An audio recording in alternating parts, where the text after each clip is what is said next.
আজ কিন্তু বাড়িতে হয়েছিল ইলিশ মাছের ভাপা। সেই রেসিপিটাই কিন্তু আজ তোমাদের সাথে শেয়ার করব। আর এই ইলিশ মাছের ভাপা দিয়ে ভাত খেতে গরম গরম খুব ভালো লাগে, আমার তো বেশ ভালো লাগে। আর তোমাদের কেমন লাগে অবশ্যই কমেন্ট করে জানিয়ে। তো চলো বকবক না করে রেসিপিটা স্টার্ট করা যাক। তারপরে দেখো ইলিশ মাছগুলোকে মা ভালো করে নুন হলুদ মাখিয়ে নিচ্ছিল।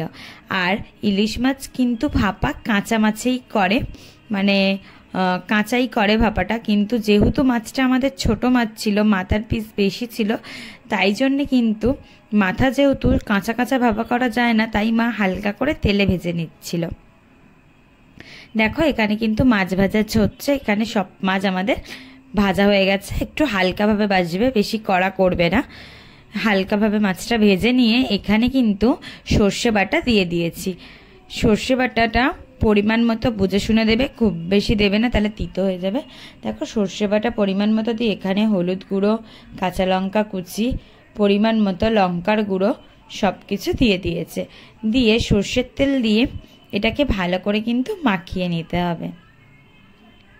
দেখো মা কতটা ভালো করে মাখিয়ে নিচ্ছে। আর অল্প পরিমাণ জলও দেবে, তাহলে কিন্তু মাখানোটা বেশি ভালো হয়। দেখো কতটা সুন্দর করে মাখিয়ে নিচ্ছে। মাখানো হয়ে যাওয়ার পর কড়াইতে কলা পাতা দিয়ে সর্ষের তেল দিয়ে তেলটা গরম হতেই দিয়ে দিতে হবে করে রাখা এই মানে সব মশলাগুলো আর মাছটা। দেখো এখানে মশলা জল মানে মশলা ধোয়া জলটা কিন্তু মা ফেলেনি, পুরোটাই কিন্তু দিয়ে দিয়েছিল। তারপরে এটাকে চাপা দিয়ে রেখে দিয়েছিল ওই 10-15 মিনিট মতো।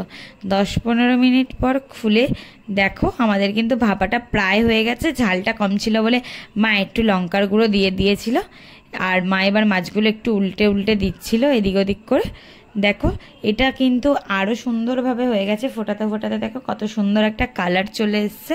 ভাপাটা মোটামুটি তৈরি হয়ে গেছে। দেখো কত পরিমাণ তেল ছেড়ে দিয়েছে। তারপরে কিন্তু মায়েটা কড়া থেকে তুলে আলাদা একটা পাত্রের মধ্যে নিয়ে নিচ্ছিল। দেখো আমাদের ইলিশ মাছের ভাপা একদম রেডি। রেসিপিটা কেমন লাগলো অবশ্যই কমেন্ট করে জানিও।